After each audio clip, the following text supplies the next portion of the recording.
Singapore school ప్రమాదంలో గాయపడ్డ పవన్ కళ్యాణ్ చిన్న కుమారుడు మార్క్ శంకర్ ప్రస్తుతం స్థానికంగా ఉన్నటువంటి ఆసుపత్రిలో చికిత్స పొందుతున్నాడు. అయితే అతనికి ఎలాంటి ప్రమాదం లేదని అప్డేట్స్ ఇస్తున్నారు చిరంజీవి ఫ్యామిలీ. మరోవైపు సింగపూర్ స్కూల్లో అగ్ని ప్రమాద ఘటనపై పలువురు సెలబ్రిటీలు స్పందిస్తున్నారు. ఈ ఘటనపై మాజీ సీఎం జగన్ స్పందించారు. పవన్ కుమారుడికి అగ్ని ప్రమాదం జరిగిందని తెలిసి షాక్ గురైనంటూ జగన్ ట్వీట్ చేశారు. పవన్ కొడుకు త్వరగా కోలుకోవాలంటూ దేవుడిని ప్రార్థిస్తున్నానంటూ జగన్ స్పందించారు.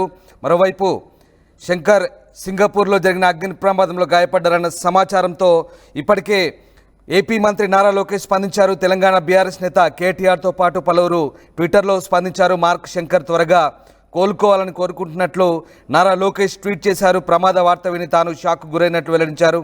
ఇటు కేటీఆర్ కూడా దాదాపు ఇలాంటి ట్వీట్ చేశారు. పవన్ కుమారుడు మార్క్ శంకర్ త్వరగా కోలుకోవాలంటూ ఆయన ఆకాంక్షించారు. మొత్తం మీద మాజీ సీఎం జగన్ కూడా పవన్ కళ్యాణ్ కుమారుడు స్కూల్లో జరిగిన ప్రమాదంలో గాయపడ్డ ఘటనకు సంబంధించి స్పందించారు. వైఎస్ జగన్మోహన్ రెడ్డి చేసిన ట్వీట్ ఒకసారి మనం చూస్తున్నాం స్క్రీన్పై. I'm shocked to know about the fire accident at a school in Singapore in which Pavan Kalyan గారు son Mark Shankar got injured. My thoughts are with the family in this difficult time.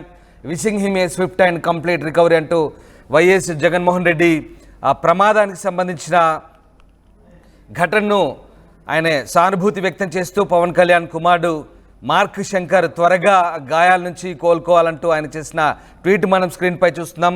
AP మాజీ ముఖ్యమంత్రి YS Jaganmohan Reddy Pawan Kalyan కుమారుడు గాయపడ్డ ఘటనకు సంబంధించి స్పందించిన tweet ప్రస్తుతం మనం చూస్తున్నాం. అలాగే ఏపీ మంత్రి నారా లోకేష్ కూడా స్పందించారు. ఆయన కూడా మార్క్ శంకర్ త్వరగా కోలుకోవాలంటూ ట్విట్టర్లో ఆయన ఆకాంక్షించారు. మరోవైపు కేటీఆర్ కూడా స్పందించిన పరిస్థితి కనబడుతుంది.